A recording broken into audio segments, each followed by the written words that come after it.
this sense of inward frustration, this sense of hopeless despair without an end. Perhaps most of you are not aware of it, or if you are, you run away from it. But it is there. So what is one to do?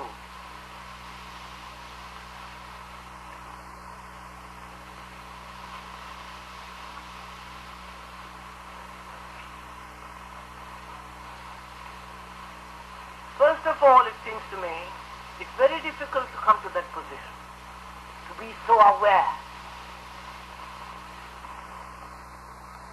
that you are directly confronted with that thing.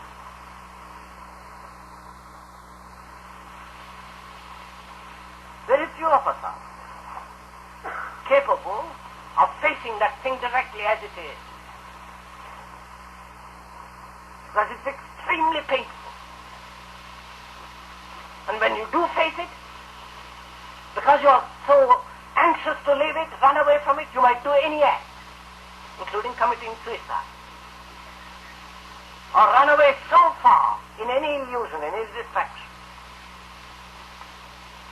So the first difficulty is to be so aware that you are confronted with it. Surely one must be in despair to find something.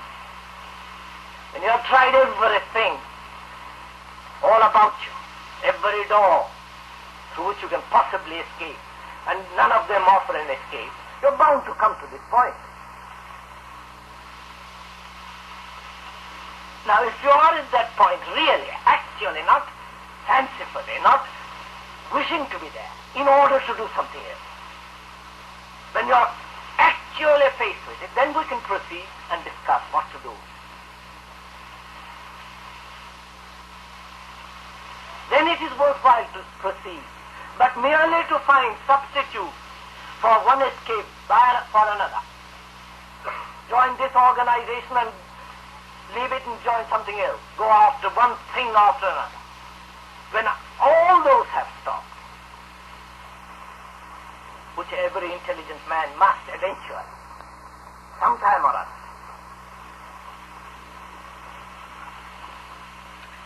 then what?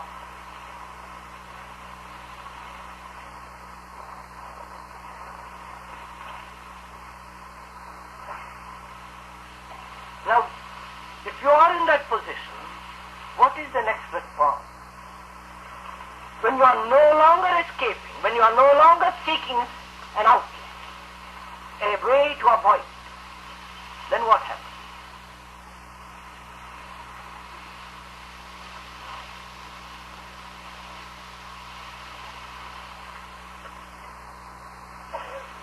If you observe,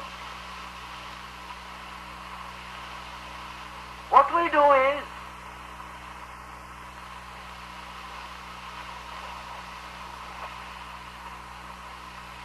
we respond to it. We have either a sense of fear with regard to it, or the desire to understand, which is, we give it a name. Don't we? We say, I am lonely. I am in despair. I am this. I want to understand it.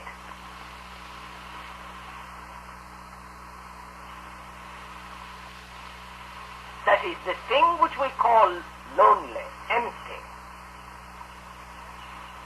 That we establish a relationship between ourselves and that by giving it a name. I hope you understand what I'm talking.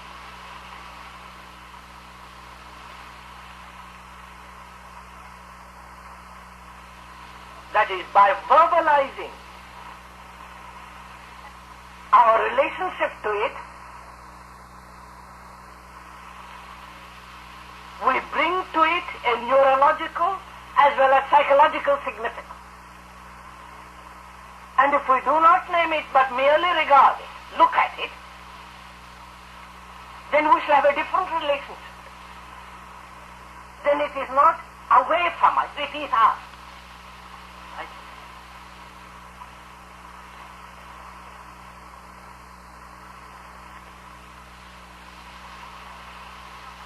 we say, for example, when we come to that point, I say, I am afraid of it. The fear exists only in relationship to something. That something comes into being when we term it, when we give it a name as being lonely. Therefore, there is the feeling that you and that loneliness are two separate things. But is that so? You, the observer, are observing the fact that which you term as being lonely. Is the observer different from the thing which he observes? It is different only as long as he gives it a name. But if you do not give it a name, the observer is the observed.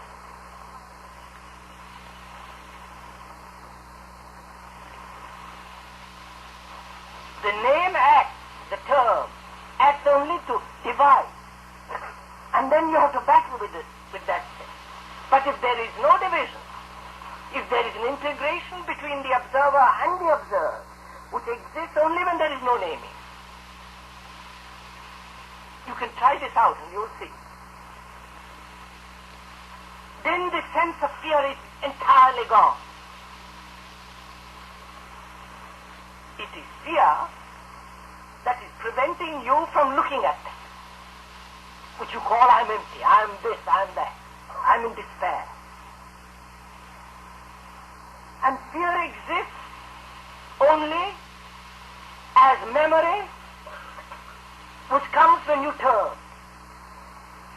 But when you are capable of looking at it without terming, surely that thing is yourself.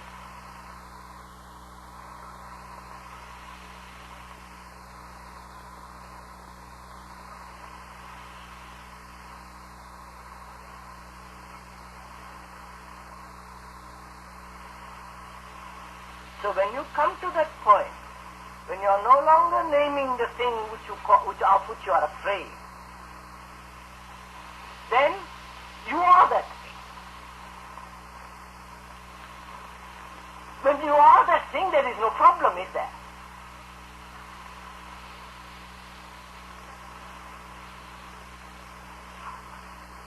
It is only when you do not want to be that thing, or to make that thing different from what you are, then the problem arises. But if you are that thing, that the observer is the observed, that they are both joint phenomena, not a separate phenomena, then there is no problem, is there?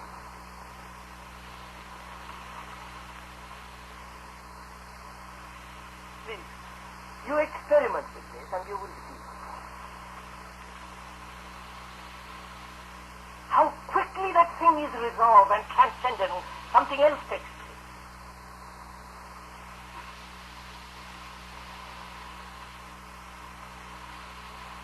It's only our difficulty is to come to that point when we can look at it without fear.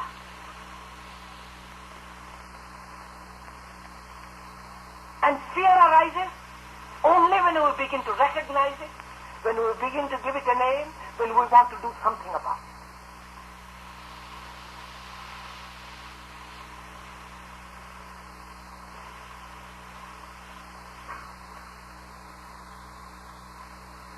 And when the observer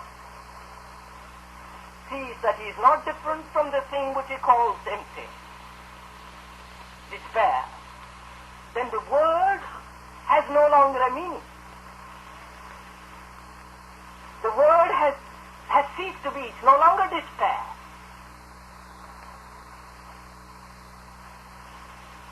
Then what happens to proceed further is that the thing of which one has been afraid to look, and when the word is removed with all its implications, then there is no sense of fear or despair.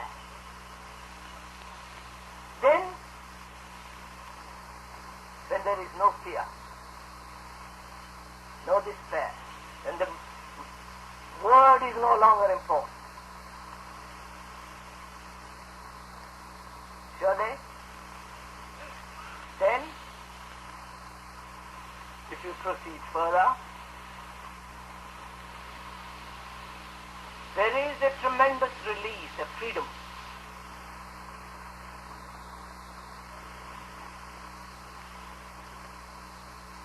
And in that freedom there is the creative being.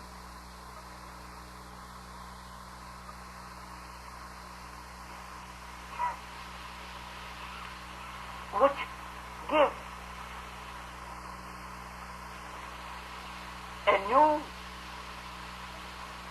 a newness to life.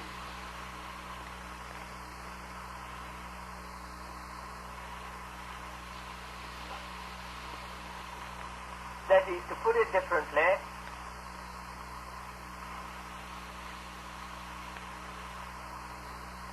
we approach this problem of despair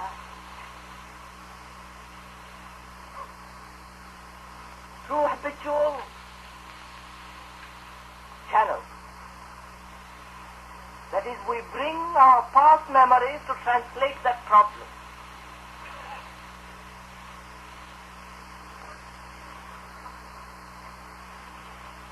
And thought, which is the result of memory of the past, thought which is founded upon the past can never solve that problem, because that problem is a new problem. Every problem is a new problem. And when you approach it with the old, it cannot be solved. And you approach it only through the screen of words, which is the thinking process.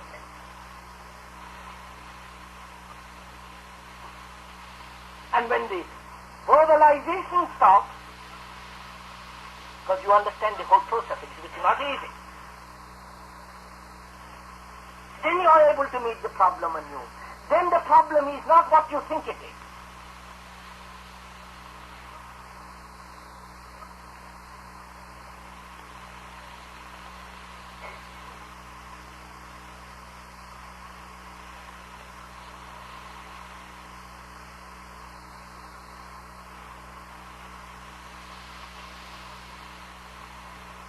So, you might say at the end of this question, what am I to do? Here I am in despair, in confusion, in pain. You have given me a method to operate, to proceed, to be free. But surely, if you have followed what I have said, the key is there. A key which opens much more than you will ever realize if you are capable of opening.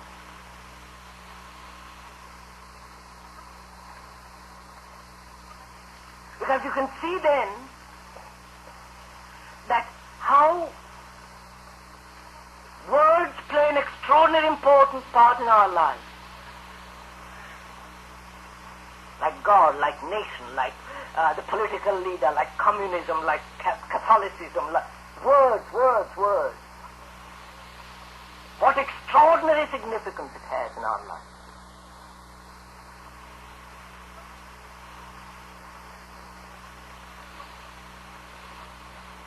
And it is these words that are preventing the understanding of a problem anew, which is really simplicity. Not to be crowded by all these impressions and words and their significance, and to approach them anew.